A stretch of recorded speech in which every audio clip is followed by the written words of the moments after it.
لە شاری کەرکووک کە تابلۆکان زمانی هەر چوار پێکاتەکەی کەرکووکیان لە خۆگرتە بوو، لە ئێستادا و تابلۆیانە بەرەو کاڵبوونەوە دەڕۆن و خەریکە مۆرکی فرە پێکاتەییان لەسەراڵ دەژیرێت و نامێنێت. یەکێک لەو مافانی کە بەپی دەستور و ڕێکەوتنە سیاسیەکان لە دوای پرۆسی ئازادی عێراقەوە لە کەرکووک هات بۆ کایەوە نووسینی تابلۆی فەرمانگەکان بوو بە زمانەکانی کوردی و عەرەبی و تورکمانی و سریانی، کەسی دوای تێپەڕبوونی 14 ساڵ تابلۆکان دەبنەوە بە زمانی عەرەبی.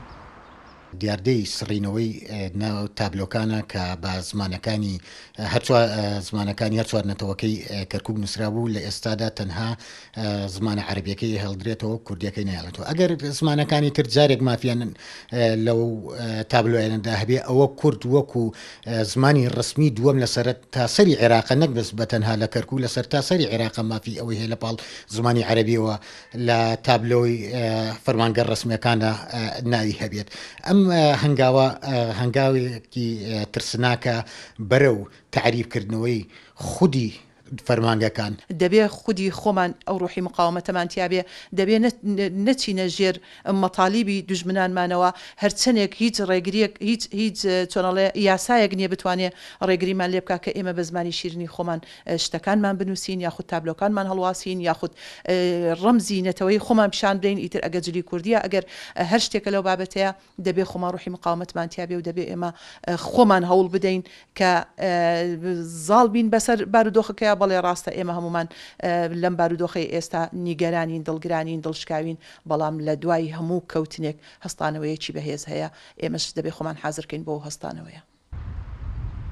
خوێندنەوەیکی یاسایی بۆ دیاردەیەش لە کەرکووکەوەیە کە نووسینی تابلۆکان بە زمانی یەک پێکاتە پێشێرکاریەکی دەستوریە و بڕیاردەری ئەنجومەنی پارێزگای کەرکووکیش قسەی زیاتری لەو ڕۆ هەیە.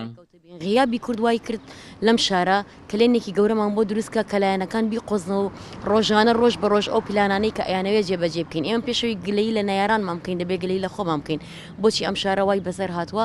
لەبەرەوە پێم وایە هێشتاش نەچووە بچێت پێویستە کورد ماڵی خۆی ڕێک بخاتەوە بە دەرلەوەی بیاڵێتن ڕۆژ بە ڕۆژ کێشە و نەهامەتیەکانمان زیاتر بێت لە مەسەلەی تعریفکردنی کەرکووک، هاتنە سەر زەوی زارەکانمان، هاتنە سەر خانۆکانمان. ئەمە هەمووی ئەو کلێنەیە، ئەو فەراغەیە کە لە ئەنجومەنی پارێزگا و ئیداری کەرکووک دروست بوو کە نەمانتوانی پارێزگارێک دابنین و نەمانتوانی خۆمان ئەو احتیفاز بەو دەستکەوتانە بکەین کە هەمانە و ئێساش چەندێک گلەیی لە نەیارانمانەکەین. پێم وایە ئەوەندەیش گلەیەکانەکەوێتە سەر ئەستۆلایەن و ئەو پێکهاتانەی کە لە شاری کەرکووکن. ئەو کاتانی هاوکێشە سیاسیەکان لە کەرکووک لە نێوان هەرێم و بەغدا ڕاژیرا بوون، تابلۆی فەرمانکان بە هەر چوار زمان نووسرا بوون، ئەنجامدانی ڕیفراندۆم لە ناوچە جێنا کۆککان ئەو مافەشی لە خەڵکی کەرکووک سەندەوە.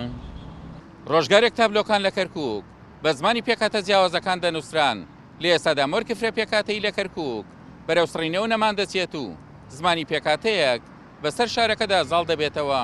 عومەر غەریب، کورسات نیوز، کەرکووک.